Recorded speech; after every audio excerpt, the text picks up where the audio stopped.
Queridos, Josué capítulo 1, ou 2, perdão. Vamos lá, vamos ler um texto aqui. A gente vai compartilhar com vocês. Vamos falar sobre Raabe, né? A casa de Raabe, a casa de livramento, certo? E eu quero hoje falar com vocês algumas verdades que estão nesse texto aqui, que vai nos fazer entender, compreender o plano de Deus para a nossa família, para a nossa casa também, para a nossa vida nele. Amém, queridos? Quem está aqui? Amém. Quem não vai responder, volte, porque a gente está querendo você aqui. Vamos lá. Josué capítulo 2 diz assim, ó. Então Josué, filho de Num, enviou secretamente de Sitim 2 espiões e lhes disse: vão examinar a terra, especialmente Jericó. Eles foram e entraram na casa de uma prostituta chamada Raabe e ali passaram a noite. Todavia, o rei de Jericó foi avisado. Alguns israelitas vieram aqui esta noite para espionar a terra. Diante disso, o rei de Jericó enviou esta mensagem a Raabe: mande embora os homens que entraram em sua casa, pois vieram espionar a terra toda. Mas a mulher que tinha escondido os 2 homens respondeu: é verdade que os homens vieram a mim, mas eu não sabia de onde tinham vindo. Ao anoitecer, na hora de fechar a porta da cidade, eles partiram. Não sei por onde foram, corram atrás deles, talvez os alcancem. Ela, porém, os tinha levado para o terraço e os tinha escondido sob os talos de linho que havia arrumado lá. Os perseguidores partiram atrás dele pelo caminho que vai para o lugar de passagem do Jordão. E logo que saíram, a porta foi trancada. Antes de os espiões se deitarem, Raabe subiu ao terraço e disse: sei que o Senhor deu a vocês esta terra. Vocês nos causaram um medo terrível, e todos os habitantes dessa terra estão apavorados por causa de vocês. Pois temos ouvido como o Senhor secou as águas do Mar Vermelho perante vocês quando saíram do Egito, e que vocês fizeram a leste do Jordão com Seom e Og, os 2 reis amorreus que vocês aniquilaram. Quando soubemos disso, o povo desanimou completamente por causa de vocês. Todos perderam a coragem, pois o Senhor, seu Deus, é Deus em cima no céu e embaixo na terra. Jura-me pelo Senhor que assim como eu fui bondosa com vocês, vocês também serão bondosos com a minha família. Dei-me um sinal seguro de que o pouparão a vida do meu pai, da minha mãe, dos meus irmãos, das minhas irmãs e tudo que lhe pertence. Livrem-nos da morte, a nossa vida pela de vocês. Os homens lhe garantiram: se você não contar o que estamos fazendo, obrigado, Divinha, nós a trataremos com bondade e fidelidade quando o Senhor nos der a terra. Amém, queridos? Amém. Tem um detalhe aqui, alguns detalhes vamos ver, algumas observações vamos fazer nesse texto aqui, inclusive como esses homens saíram da casa dela, certo? Então, eu quero pedir a vocês que fiquem atentos comigo, deixa a sua Bíblia aberta aí, para a gente vai ler o texto e observar alguns detalhes. Então, eu vou reler novamente, o versículo 1 diz assim, ó. Então Josué, filho de Num, enviou secretamente de Sitim os 2 espiãs e disse: vão examinar a terra, especialmente Jericó. Eles foram e entraram na casa de uma prostituta chamada Raabe. Prostituta. Vocês sabem que a jornada de Israel no deserto, ela é conhecida, tanto aqueles que creem em Deus, como aqueles até que não creem em Deus, sabem historicamente que aconteceu essa libertação. A arqueologia, a história conta sobre a libertação de Israel do cativeiro, vamos dizer assim, do cativeiro chamado babilônico, né? Mas da escravidão de Israel, do povo hebreu, lá no Egito. Então a gente sabe que houve uma jornada nesse percurso, houve 40 anos, que poderia ter sido muito mais curto, se dependesse da coração daquele povo, mas eles fizeram com que essa jornada durasse mais tempo, porque a murmuração deles, a reclamação diária, a incredulidade, a infidelidade, a idolatria do seu coração e a mentalidade escrava não conseguiu fazer com que eles conquistassem a terra. Às vezes nós queremos conquistar algumas coisas, queremos possuir algumas coisas, queremos herdar algumas coisas, queremos tomar posse de algumas coisas. E a gente sabe muito bem, irmão, como nós somos, a maioria aqui, uma boa parte que são pais, sabe que a gente não dá dinheiro para a criança. A gente não pode dar uma grande quantia para a criança, enquanto não tiver uma idade adulta. Paulo diz em Gálatas que Quando ainda você é criança, nada difere do escravo. Você é escravo, criança e escravo é a mesma coisa. Não pode herdar, não pode governar. Mas quando você tem maturidade, idade suficiente para poder governar, para poder realmente gerir, poder gerenciar algo, Deus pode confiar. Porque vai ser confiar as coisas na mão de um mordomo, alguém que ele tem confiança que não vai perder aquilo. Então Israel tinha até uma promessa, mas não tinha um coração. Israel tinha até uma visão, tinha uma palavra de Deus que eles iam dar algo, só que tinha um problema, Israel não estava pronto para receber. Tem gente que não está pronto às vezes, irmãos, a gente não está pronto para receber algumas coisas. Às vezes isso soberbece nosso coração, às vezes a gente faz esquecer das outras pessoas, faz esquecer de Deus. Israel não podia dar uma melhoradazinha, irmão. Foi só chegar na terra, quando eles entraram na terra, quando ele melhorava um pouquinho, já esquecia de Deus. Era só melhorar, era só aumentar mais um pouquinho o salário, que já melhorava um pouquinho. Deu mais plantação, vamos cultuar. Já deu para que Deus? Deus é secundário, Deus é no domingo, Deus não é diário. Então Israel provou disso aqui. Então 40 anos sendo treinado, passando pela escassez, não é escassez assim, né? A provisão tinha diária, todo dia o maná caía, até chegar na terra. Deus queria que Israel herdasse a terra. Deus estava impulsionando Israel. Era promessa, Deus vela para cumprir sua promessa. A Bíblia diz que Deus vela para cumprir. Irmão, Deus, vou usar uma palavra que você possa entender. Deus se preocupa em cumprir aquilo dali. Deus, eu tenho que cumprir isso aqui, porque isso é o meu caráter. Eu falei, eu tenho que cumprir. Agora a pergunta é, como está o nosso coração para receber aquilo que Deus prometeu? Como estamos, como está a nossa casa, como está a nossa vida para receber aquilo que Deus prometeu? Deus não tem problema de dar, irmão. Deus dá sem medida. A Bíblia diz que Ele dá recalcada, socada assim, né? É sacudida, ainda sacode para ver para caber mais.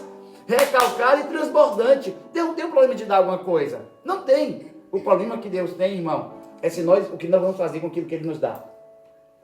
O que nós vamos fazer com isso? Será que Ele vai nos perder? Israel só poderia ter alguma coisa, quando tinha alguma coisa, já perdia. Por quê? Porque se corrompia com as coisas, se corrompia com os deuses. Atribuía o que tinha a Deus, atribuía o próprio poder, a própria força. E Deus sempre mostrou a vulnerabilidade de Israel e a dependência deles de Deus. Então precisamos entender que nós somos vulneráveis, nós somos dependentes do Senhor. Quando nossa vida está rendida diante de Deus, não se preocupe, irmão. Deus é um Pai muito bom. Quando a gente pede pão, Ele não vai dar pedra. Quando a gente pede um peixe, Ele não vai dar para nós um escorpião ou uma cobra. Não, Deus sabe muito bem nos abençoar, sabe dar o que nós necessitamos. Agora, sabe o que mais Deus quer? Deus quer o nosso coração. Deus quer a nossa vida. Deus quer o relacionamento íntimo com Ele. Diga uma coisa, talvez aqui os pais se preocupem em dar boas coisas para os filhos.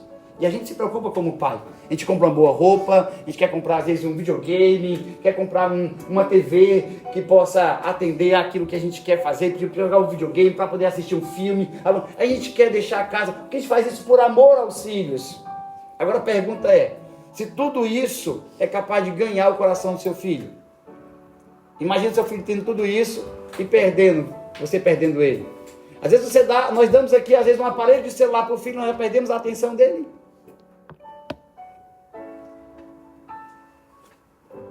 Nós precisamos entender, irmãos, que Deus vai nos dar, mas uma boa medida, com sabedoria, para louvor e honra do seu nome, e não para o nosso. Amém? Amém. Vamos lá. Israel vai entrar na terra agora. E Deus escolhe uma maneira. Deus escolhe agora uma maneira de fazer isso. De uma forma grandiosa também. Assim como foi a libertação, assim como foi toda a jornada, também a entrada também. Aí, olha o que acontece. Ele manda 2 espias. E eu acho interessante porque na primeira vez que ele mandou espias lá, foram 12. 12 espias, um representando cada tribo. Aí foram lá, ver a terra. Quando chegaram lá, viram que a terra era boa, e aí voltaram. Voltaram para dar o relatório, como foi. E aí, viram a terra era boa mesmo? Mana, leite e mel, o negócio é grandioso, é farto, dá para plantar e dá para colher. 10 deles disseram, dá. Mas os 12 disseram, dá. Mas 10 disseram, porém, entretanto, não dá pra gente. É muito grande, tem muita barreira, muita batalha. A gente às vezes dá muita ênfase, né? Muita batalha, é muita peleja, é muita luta, é muita, né? Sempre a ênfase maior pra gente dar. Parece que o inimigo fica desse tamanho e Deus fica assim, ó. Mas eu vou tentar. Né? A gente fica dando a ênfase maior assim pro inimigo, pro adversário da nossa vida. Então, quando esses 2 vieram, outros espias, dois, que era Josué e Caleb, disseram, não, a terra é nossa, Deus nos prometeu. E somente esses dois entraram aqui. Por isso que quando Josué foi mandar, eu acredito, que quando ele foi mandar os espias, ele disse, não manda 10 incrédulos, não, manda 2, que 2 é suficiente para crer. 2 é suficiente para crer. Foi 2 que creram, então vamos mandar 2. E mandaram 2 para a terra. Quando chegaram lá, espiaram a terra. Só que eles entraram primeiro aonde? Aí onde eu quero entrar, naquilo que nós vamos compartilhar hoje aqui. Para onde, qual foi o lugar que eles entraram para conquistar uma terra? Será que seria o mesmo lugar que eu e você entraria para conquistar uma terra, irmão? Vamos lá, vamos conquistar aquela terra, vamos conquistar aquela cidade, vamos conquistar aquele país, vamos escolher um lugar. Irmãos, quando os reis vêm para conquistar uma terra, o primeiro lugar que eles vêm conquistar, quer conquistar o lugar, o objetivo. Alguém joga xadrez aqui? Já sabe como é que você joga xadrez? Já mexe as peças? Eu sei mexer as peças, não vou dizer que eu jogo não. Eu jogo, tem uns caras que eu jogo, parece o Bob Fischer, né? Os caras ganham de mim rapidinho. O objetivo é derrubar o rei. Então o objetivo de conquistar uma terra é chegar ao trono, porque a partir do trono você conquista o reino. Então Deus vai conquistar uma terra, o povo vai conquistar uma terra. Aí onde é que eles vão entrar primeiro? Qual é a casa que eles vão entrar? Aonde eles vão conquistar primeiro? A casa de uma prostituta. O lugar, uma casa de uma prostituta. É um prostíbulo. Olha a cosmovisão de Deus, irmão. Totalmente diferente da nossa. Nós queremos aqui, vamos pegar as pessoas da autoridade. Vamos ganhar pessoas grandes aqui nessa cidade, ou nesse país, ou em qualquer outro lugar. Ou vamos conquistar algo, vamos procurar logo o patrão. A nossa visão, nossa cosmovisão é totalmente deturpada, ela é muda, irmão. Ela não tem compreensão divina. Ela não tem cosmovisão de Deus. O que é a cosmovisão? É a maneira de ver. A maneira de pensar de Deus é diferente da nossa, desse mundo. Para nós, o grande é o mais importante, o primeiro é o mais importante, o que tem é mais importante. A Bíblia diz que é tudo o contrário. O maior é o menor, o primeiro é o último. Então o negócio, o reino de Deus é de cabeça para baixo. Então vamos lá. Ele vai lá e entra na casa da prostituta. Eu estava observando alguns detalhes que isso parece um padrão de Deus em alguns lugares. Né? Algumas vezes que ele foi chamar pessoas para fazer parte do seu exército, para entrar da sua equipe ali de governo, ele foi atrás de quem? Ele foi na terra de Zebulon e Naftali. Diz que a profecia de Isaías dizia que a terra de Zebulon e Naftali era uma terra que estava em trevas. É uma terra de trevas. E uma forte luz raiou. Foi Cristo chegando lá. Foi justamente dessa terra de Zebulon e Naftali, aquela região que ele chamou os seus discípulos. Porque Deus, irmãos, é atraído pelo caos. Você sabia disso, que Deus é atraído pelo caos? Pergunta se alguém quer confusão, alguém quer problema. A pessoa, não quer problema não. Pois Deus diz, estou dentro. É meu. Deus é atraído pelo caos. A terra sem forma e vazia. Deus estava onde? Pairando sobre a face do abismo. O vale de ossos secos. Deus estava lá. Quando tem caos, para a gente é sair. Para Deus é matéria-prima de milagre, irmão. Problema, casa problemática, família problemática, para Deus é uma bênção. Por quê? Porque Ele vai transformar. É onde o nome dele é glorificado. É quando as obras são realizadas. O Filho de Deus se manifestou para desfazer as obras do diabo. Então, caos para Deus é a obra-prima. Quantas famílias nós nos encontramos, irmãos? Eu lembro quando Jesus chegou em Naim, a palavra Naim, né? Eu já falei para vocês sobre isso. Naim quer dizer beleza. Então, quando ele ia chegar na cidade de Naim, a gente sabe que em algumas cidades, irmãos, o nome é dado por causa realmente da arquitetura, por causa da beleza, da estrutura, da vegetação. E algumas palavras são o nome baseado naquela característica daquela cidade. E Naim a palavra era beleza. Então, quando alguém ia para Naim, o que é que ele pensava em encontrar? Beleza. Não é assim? Algumas cidades, a gente sabe, aquela cidade, vai para aquela cidade é linda. Ela é muito bela. Então a pessoa vai lá. Quando Jesus ia chegando em Naim, sabe o que é que estava saindo de Naim? Uma viúva, a mulher não tinha marido, com um único filho dentro de um caixão. Para enterrar. E um cortejo fúnebre. Jesus chegou lá, colocou a mão, não é nem para tocar, né? E disse, menino, levanta. E o menino levantou. Jesus encontrou a morte, mas a morte encontrou a vida, na verdade. Foi algo, não de encontro, mas não ao encontro, mas de encontro. Que ao encontro e de encontro é diferente, né? A vida foi de encontro à morte e destruiu.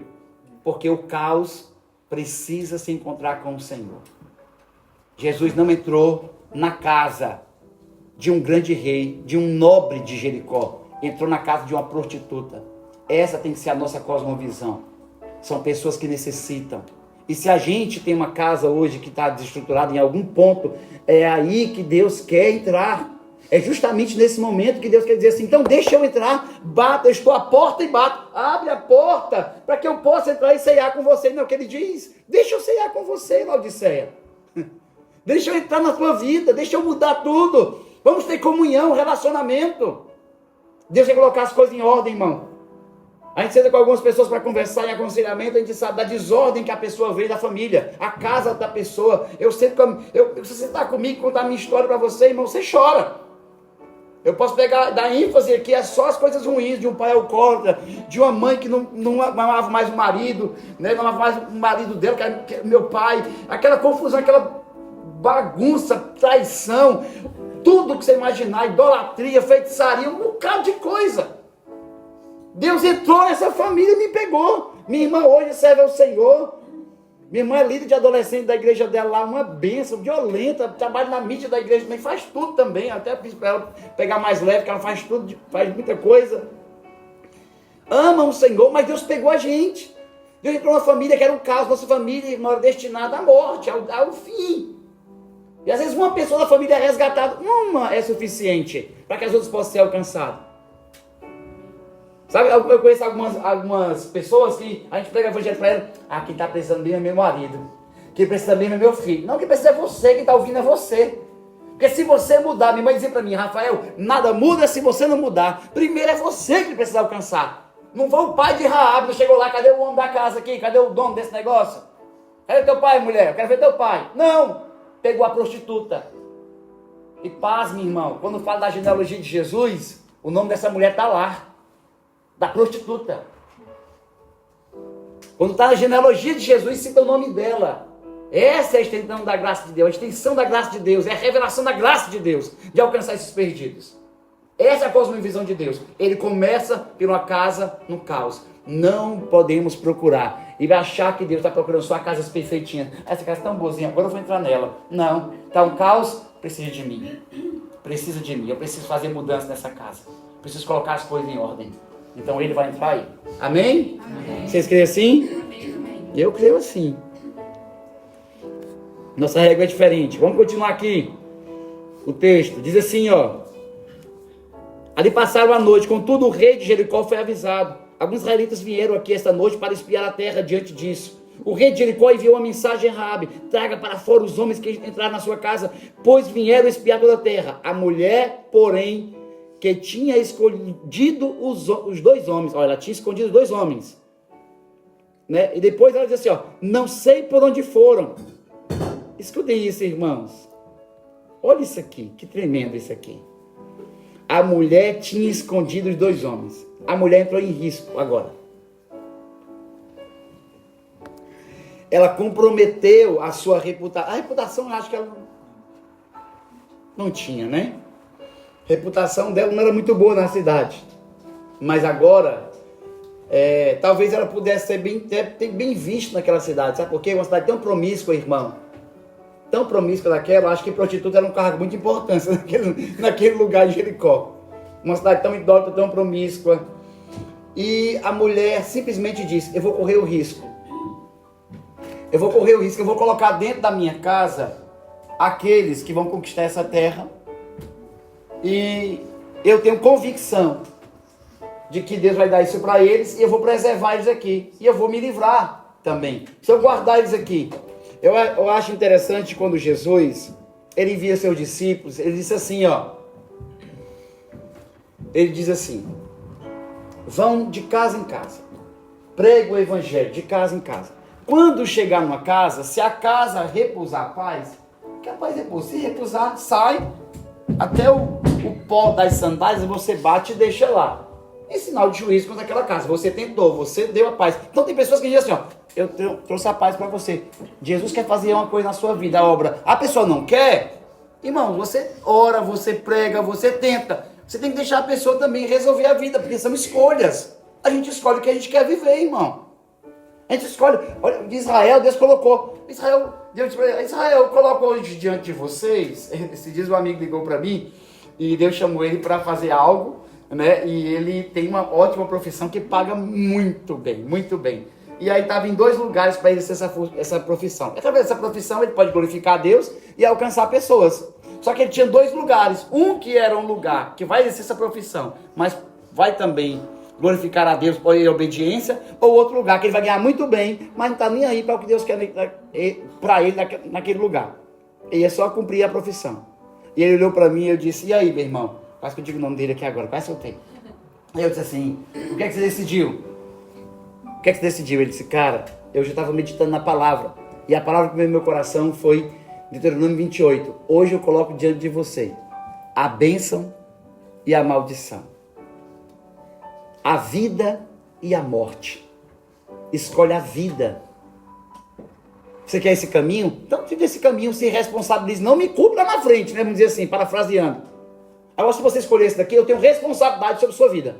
Esse aqui foi o que eu escolhi para você. Eu tracei para você. Então, nesse caminho aqui, eu tenho responsabilidade de ser fiel a você e cuidar de você. Lá é o seu governo, é a sua mentalidade, sua filosofia, sua ideologia, sua mentalidade. É a maneira que você quer andar. Esse caminho aqui não. Esse é o caminho que eu trilhei, que eu planejei, que eu escrevi para você. Vai ter batalha, dificuldade? Vai.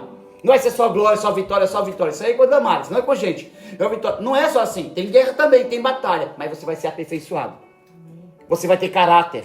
Você vai chegar lá realmente maduro. Você vai crescer em mim. Você vai ter relacionamento comigo. Vou te dar poder, autoridade, unção, graça, para que você possa cumprir isso aí. Agora, tem que caminhar no que eu planejei. O tanto das promessas desse tamanho no texto. Das maldições desse tamanho. Não porque Deus vai dar mais maldição do que bênção. Não, porque Ele diz, é muito simples você viver na bênção. Agora vai ser muito duro viver no caminho que você trilhou. Amém? O cara mandou mensagem para mim agora. Nesse momento, meu Deus do céu. Vamos lá. A mulher escondeu e correu risco. Mas ela queria mudança na casa dela. Ela queria preservação da família dela, ela queria preservação na casa dela. Ela tomou uma decisão. Eu quero mudanças aqui na minha casa. E eu quero abrir um parênteses para algo, irmão. Eu escrevi tanto na frente, mas eu preciso falar agora para vocês. A gente precisa interpretar de forma coerente a palavra de Deus. E tem alguns textos bíblicos que foram muito mal interpretados no decorrer de muitos anos. Aí a gente vê até coisas sendo pregadas na internet que não é coerente, que não faz sentido no que está escrito. A gente tem que observar um texto, interpretar e aplicar de forma sábia. Tem um versículo que diz assim, crê no Senhor Jesus e será salvo tu. Irmãos, quantas vezes? Eu creio no Senhor, será salvo eu e minha casa. Sabe quantos velórios eu fiz de filha de crente? Quando eu pastoreava na favela, sabe quantos filhos no tráfego eu fiz? Eu fiz mais, eu já disse para vocês que eu fiz mais velório do que casamento na minha vida. Pastoreava na favela, meu irmão. Era isso aí que sobrava pra gente. Sabe quantos filhos eu coloquei lá? Todo perfurado de bala. Diversos. Sabe o que as mães perguntavam para mim? Pastor, a Bíblia diz que o Senhor Jesus será salvo em tua casa. Eu disse, irmã, aquela mensagem foi pregada para um homem. Jesus não se responsabiliza em educar nossos filhos, somos nós. Ele disse, educa o teu filho no caminho que se deve andar. Eu não posso colocar essa responsabilidade na mão de Deus, irmã. Esse é meu. Essa é minha responsabilidade, meu sacerdócio. Ele deu para mim. Ele já nos alcançou, nos capacitou para criar nossos filhos, para poder educar eles no caminho do Senhor. Não, já é Josué 24:15. Eu e minha casa serviremos ao Senhor. Isso é uma promessa? Não, isso é uma decisão. Israel estava se corrompendo. Israel estava se desviando do Senhor. Josué diz, eu não sei vocês, mas eu e a minha casa vamos ficar firmes. Vamos permanecer servindo ao Senhor. Não é você ficar dizendo, minha casa serviremos ao Senhor. Que o Senhor Jesus será salvo da tua casa. Isso não vai adiantar. Desculpa. Que é isso? Estou falando sério. Não posso ser leviano aqui nas promessas de Deus. E eu creio que há poder em nossas vidas, há sacerdócio, há responsabilidade, há graça. Mas quando nós subimos na nossa posição, quando assumimos a nossa responsabilidade de pai, de mãe, de marido, de esposa. A esposa tem que se responsabilizar de poder estar ali exercendo o seu papel, sua função e influenciar o seu marido. O marido responsabilizar de cuidar, de dar a vida pela esposa, pela casa. Os pais para educar seus filhos no caminho que devem andar. Eu não posso colocar na conta de Deus uma negligência minha. Corri atrás de dinheiro e esqueci da minha família. Não posso dizer que a culpa é de Deus, irmão. Não posso dizer que a culpa é de Deus. O melhor lugar para se criar filho, irmão, não é num palácio. O melhor lugar para se criar filho é dentro da presença de Deus, na casa de Deus, na vontade de Deus, porque ele tem os valores de Deus. Você constrói um palácio para criar os filhos, vai lá, o filho vai ter 18 anos, 19, vai-te embora, você fica lá com um palácio, com a casa vazia, com um ninho vazio. Irmão, eu estou diminuindo. Agora moro no T3. Daqui uns dias sai um, T2. Aí você assim, eu quero diminuir, eu quero ficar no T0, né, João? Nós dois? Ou ficar no T2, mas só para a gente ter mais uma sala de vídeo para nós ali, né, João? Uma sala de oração, uma sala de vídeo, fazer assim. Tem que ser T2 primeiro se for visitar. Para visitar quando for visitar. Aí não, tem gente que está engrandecendo. Para quê? Sabe quantas pessoas eu já conheci assim, irmão? Da vida vazia, casa vazia? E a pessoa frustrada? Lutou tanto. Eu vou abrir um parênteses aqui, vou já fechar. Mas sobre casamento, vou dizer uma coisa. Tem pessoas assim, ó. Minha prioridade é meus filhos. Eu, sinceramente, meus filhos já sabem, e vocês já sabem também. Minha prioridade não é meus filhos, irmão. Minha prioridade é Deus, que a verdade, não coloco nele como prioridade, porque ele é tudo para mim. E depois é minha esposa. Porque meus filhos vão embora. Quem vai ficar comigo é ela. Quem me deu meus filhos foi minha esposa. E depois eu e ela. Sabe por quê? Porque eles vão embora. Os três vão embora. Né? Essa moça bonita ali está com 22 anos, aqui com 18. O outro ali com 14. Daqui a pouco, ó, estão tudo indo. Se eu não preservar meu casamento, irmão, os filhos vão embora e fica dois guerrilheiros. Quando de manhã já é se matando já. Por quê? Porque passou 30 anos, 25 anos negligenciando a plantação entre um e o outro, o amor, regar o amor de um e outro. E agora quer recuperar. Aí eu fazer um seminário, recuperando o casamento, restaurando as paredes do coração. Aí faz um bocado de seminário, cura, encontro com Deus, reencontro, encontro mover, um bocado de coisa para recuperar aquilo que poderia ter sido construído. O qual o dinheiro não vai comprar. O dinheiro não vai comprar casamento, irmão. Ele paga uma festa. Esse dia eu fiquei sabendo que tem um casal que tem que pagar, passar 2 anos trabalhando para fazer uma festa de um dia. De um dia. Que loucura é essa? Você anula 2 anos de vestir, de cuidar, de regar, de viajar, de fazer um bocado de coisa com a sua esposa, futura esposa, para desproporcionar um dia. Rapaz, assiste esses filmes. Faz uma festa, glorifica a Deus com isso, abençoa os irmãos, faz uma comida, não fica tirando fotos para a gente ficar com fome lá não, pelo amor de Deus. Faz logo essas fotos, vamos comer, mas por favor, valorize quem vai estar com você na jornada, nem quem vai estar com você um dia. Proporcione para alguém que está do seu lado algo que seja momentos felizes. Queridos, família é responsabilidade nossa, é bênção de Deus para a gente cuidar. Deus coloca a gente no jardim para a gente regar. Não para a gente ficar sentado, deitado numa rede. Eu sou cearense e eu digo para você, para ficar na rede, eu gosto de rede. Não é possível falar de rede aqui, né, Jô? Então vamos fazer isso, a gente não vai comprar uma rede aqui, não vamos fazer uma. E aí a gente tem que, gosto de rede. Balançar, ficar deitado na rede, para mim é uma delícia. Imagina Adão, vou te colocar no jardim. Tu vai ficar aqui, Adão, e vai cair uva assim, o negócio vai ficar jogando para ti. Só basta, não foi assim. Vou te colocar no jardim para você cultivar. Tá aí sua mulher para você cuidar e os seus filhos aí também para você cuidar. E meu filho, é cuidar. Nós temos que cuidar. Nós temos que discipular. Nós temos que ensinar. Aí isso para meus filhos. Irmãos, eu amo a igreja do Senhor. Amo Jesus acima de tudo. Amo a igreja do Senhor. Mas se um filho meu piscar de lá no mundo, pessoal, pastorei aqui, porque eu tenho que dar atenção aqui para esse menino aqui, para essa menina aqui, eu tenho que pegar aqui. Eu não perco vocês 3 para o mundo.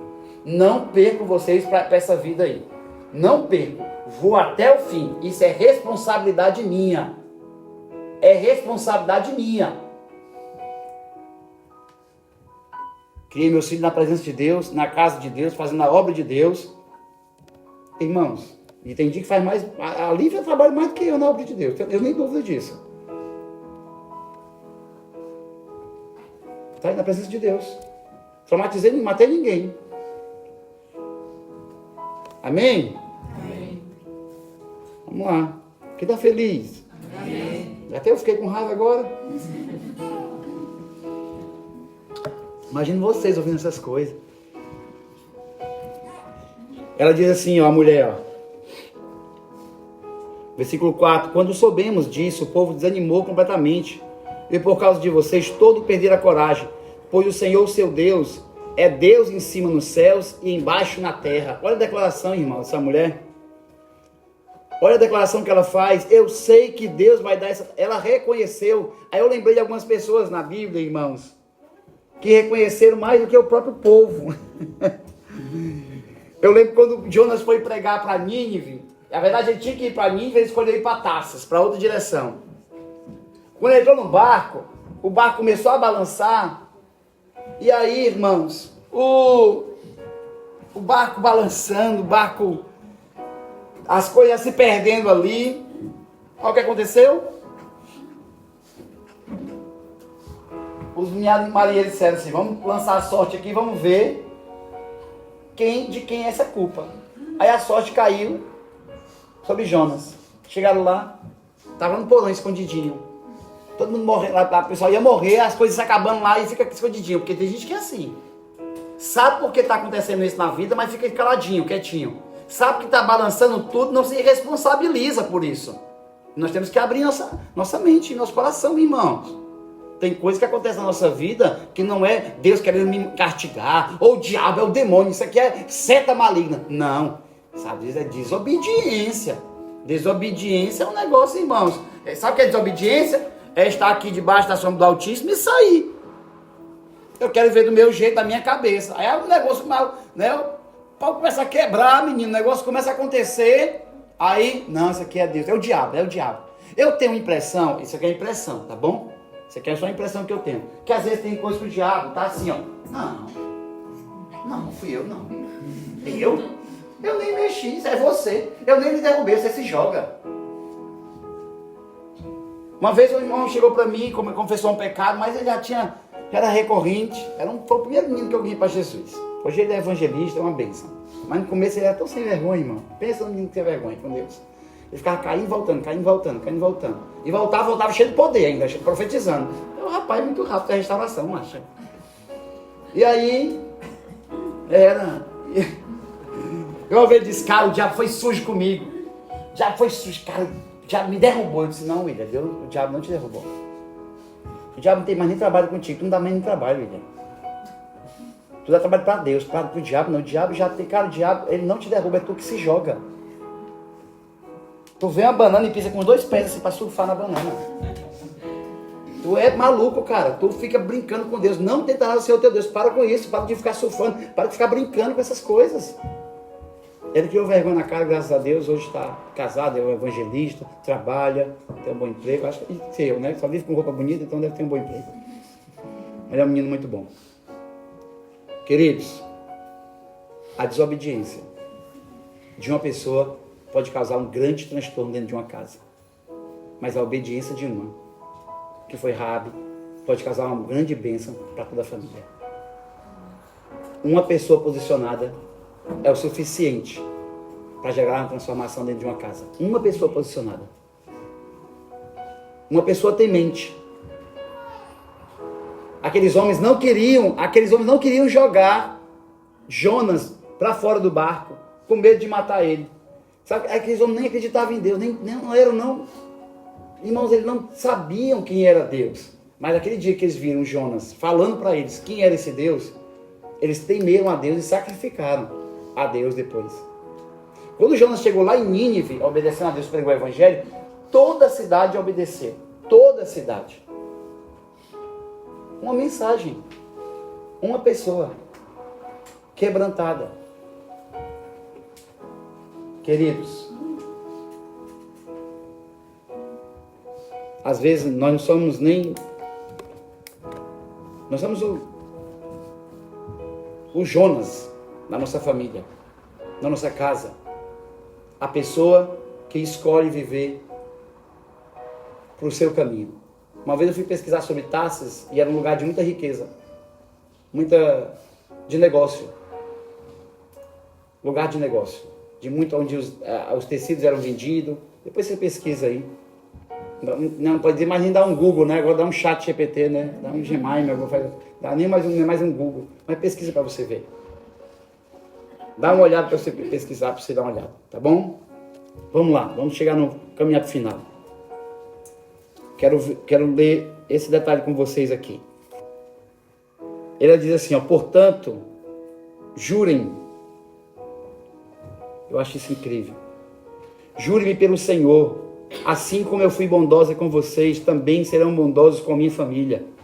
Dei-me um sinal seguro de que pouparão a vida do meu pai e da minha mãe, dos meus irmãos, das minhas irmãs e de tudo que eles pertencem. Jurem pelo que nos livrarão da morte. Irmão, que tremendo. Isso aqui é o 14, né? É o 13? 13.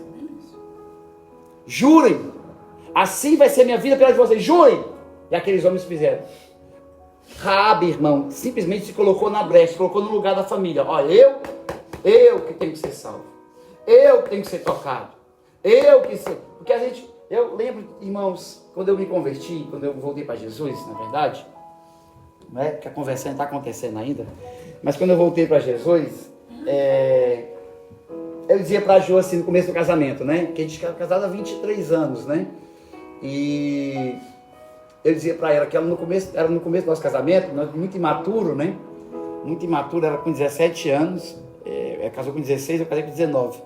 Então nós muito imaturos no começo do casamento, era treta, irmão, era briga. Aí eu voltei para Jesus logo em seguida. Aí eu dizia para ela assim, você não valoriza, você não está nem aí, eu estou tentando mudar minha vida, minha maneira de fazer, mas você não valoriza. Aí brigava. Aí quem que a pessoa valorizasse? Meu irmão, você tem que valorizar a sua vida. A gente quer que o outro mude. Eu vou voltar para Jesus, mas eu vou voltar para Deus alcançar meu marido. Não, primeiro é você. Eu quero alcançar minha mulher. Não, é você. Meu filho, não, é você. Raabe foi a única ali que falou. Não há nenhum relato sobre uma fala dos seus familiares aqui. Apenas de uma pessoa que escolheu fazer da casa dela a casa de livramento. Sabe onde é que a casa de Raabe estava, irmão? Quem sabe aqui? O texto diz. Vamos ler aqui o texto, para vocês se maravilhar com uma questão.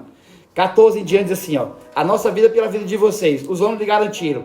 Se vocês não contar o que estamos fazendo, nós o trataremos como bondade e fidelidade quando o Senhor nos der a terra. Então Raabe os ajudou a descer pela janela com uma corda, pois a casa em que morava fazia parte do muro da cidade. Peraí. Os homens desceram. Até pedir para vir colocar essa imagem aí. Os homens desceram com um cordão de escarlate, vamos já ler, um cordão vermelho. Eles desceram ali pelo muro, porque a casa dela estava sobre o muro. Sobre o muro, não é sobre o muro. Estava sobre o muro da cidade. Quando Israel chegou lá e Deus mandou eles dar os 7 dias de volta, são 13 voltas, 6 dias, uma volta, e no 7º dia, 7 voltas, o muro caiu. As muralhas de Jericó caíram. Quem já ouviu essa história? E com Josué lutar em Jericó, não é assim? Jericó. E as muralhas, não é assim? Caíram. As muralhas caíram. Então, se a muralha caiu, a casa dessa mulher é para estar lá no chão também. E aí eu fui fazer uma pesquisa arqueológica, né? E já foi encontrado, na verdade, não somente a casa de Raabe aqui, não. Mas encontraram nas ruínas, porque a cidade de Jericó, você sabe que ela foi aterrada, né, irmão? Que existiu partes do muro que estava intacto. Intacto. Isso são arqueólogos, não cristãos, tá bom? Intacto. A casa dela em cima do muro, o muro todo cai e a casa dela permanece. Essa casa está muito fraquinha, viu? Já não é uma casa de condomínio, uma coisa mais... Eu acho que ela ganhava dinheiro, irmão, naquele tempo, né? Mulher prostituta deve ganhar um bocado de dinheiro. Naquele tempo ali. Então, mas tudo bem. Vamos ficar com essa casinha aí meio, esse casebre aí. Vi muito isso lá no sertão. E aí, a destruição veio ao redor. Mas aquela casa permaneceu firme, inabalável e seguro. Sabe por quê? Aquela casa tinha uma marca que impedia, quando eu falo impedir, é porque o próprio Deus estabeleceu esse limite para ele, não foi ele que não se sentia poderoso para fazer, mas ele estabeleceu um limite. Ele vai ter ali. É igual o coração do homem. Deus quando quer passar, o mar, esse é o mar, pode abrir. Montanha, abate, parte no meio. Que coisa Deus é capaz de fazer? Aí quando chega no coração do homem, ele fala assim, ó. Ele estabeleceu, foi ele que fez, isso aí é dele. Não é porque ele não é poderoso. São princípios que ele estabelece. E aí Deus estabeleceu um limite para a destruição e estabeleceu um limite para o povo também. Ninguém toca, nem eu vou tocar. Se essa casa tiver um cordão vermelho, pendurado nela. Nós sabemos muito bem o que isso significa, profeticamente e simbolicamente o que significa isso. Antes, lá no Egito, quando o anjo da morte veio para matar os primogênitos, Deus disse, olha, pegue um carneiro, faça sacrifício aí, né? Mata, pega o sangue e passa onde? Nos umbrais da porta, para que quando vier a morte, ele veja a marca do sangue. Simbolizando quem? Aí a gente sabe o que significava, era a sombra do Cristo. Esse cordão de escarlate é justamente esse simbolismo que a Bíblia já revela. Uma casa que não tem Jesus, irmão. Uma casa que não tem o Cristo. Quer que ele proteja. Mesmo que a cultura seja de Jericó. Mesmo que a mentalidade, o coração seja dos deuses de Jericó, quer que proteja. Não, irmão. Aquela casa estava com aquele fio de escarlata, aquele cordão, porque ela acreditava no Deus, que era Deus no céu e Deus na terra. O Deus Todo-Poderoso. A fé e acreditar nele, colocar o seu coração diante dele, os livrou. E aí é onde nós temos que pensar e entender na nossa casa, na nossa vida. A nossa casa precisa desse sangue nos umbrais. A nossa casa precisa dessa marca que protege, que livra. A nossa casa precisa dessa estrutura, dessa mentalidade para proteger deste mundo mal que anda apressadamente, correndo com seus passos largos para a destruição. Eu digo mundo, eu não digo só as pessoas, somente, não estou falando somente de algumas pessoas, estou falando do mundo mesmo, do sistema faz isso. É homem querendo se apoderar, mandar em outro homem, governar outro homem. Esses dias eu viajei pelo tempo para assistir um filme, acho que foi sábado passado, não lembro.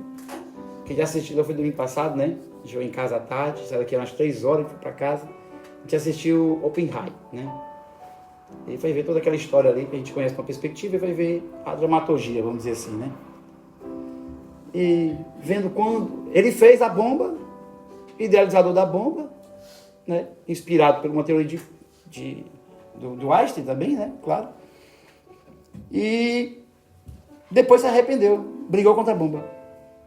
Porque viu que os homens iam querer governar tudo agora sob ameaça. Um governar o outro. Queridos, as pessoas querem poder. Poder umas sobre os outros. Querem mais do que o outro. Tem inveja, luta pelas coisas para ter mais do que o outro, para brigar com o outro, para mostrar para o outro. Mesmo que seja oculto, porque quem tem inveja não diz. 2 coisas que é muito difícil você encontrar alguém confessando. Inveja e avareza. Muito difícil. A pessoa não vai confessar. Confessa prostituição, confessa um alcoolismo, confessa muitas coisas. Mas quando se trata de sentimento, de marcas da alma, é muito difícil a pessoa abrir o coração e dizer, eu tenho inveja. Você já viu dizendo assim, estou com inveja? É muito difícil. Acontece, mas é bem difícil. E a outra é a avareza. Mesmo jeito. Porque são ídolos. Ídolos do possuído tem. Eu acredito que hoje Jesus quer deixar uma mensagem muito clara para a gente aqui.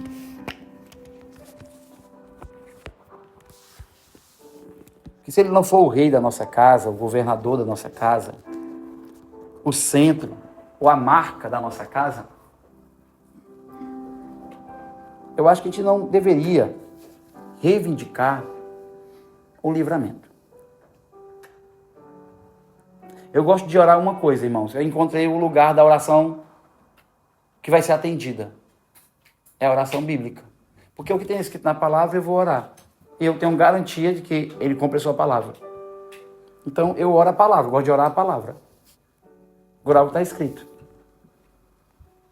Tem a Stacy Campbell que fala, tem um livro sobre isso, Orar na Palavra. Acho que aquela Valnice Milhões também tem um livro sobre Orando na Palavra. Nunca li aquele livro, mas tem um livro Orando na Palavra. Então, eu oro aquilo que está escrito. E a tua palavra, aí eu chego a uma conclusão de que se eu e minha casa tomamos uma decisão de servir ao Senhor, eu posso ter certeza e convicção de que aquele lugar está blindado pelo Senhor. Isento de problemas? De maneira alguma. No mundo tereis aflições, mas tem de bom ânimo. Eu venci o mundo. Isento de problemas jamais, porque nós estamos nesse mundo ainda. Mas como vencer esses problemas? Como lutar, como guerrear, como conquistar, como aprender, como amadurecer, isso aí está garantido. Amém? Vamos orar? Vamos ficar de pé, por gentileza.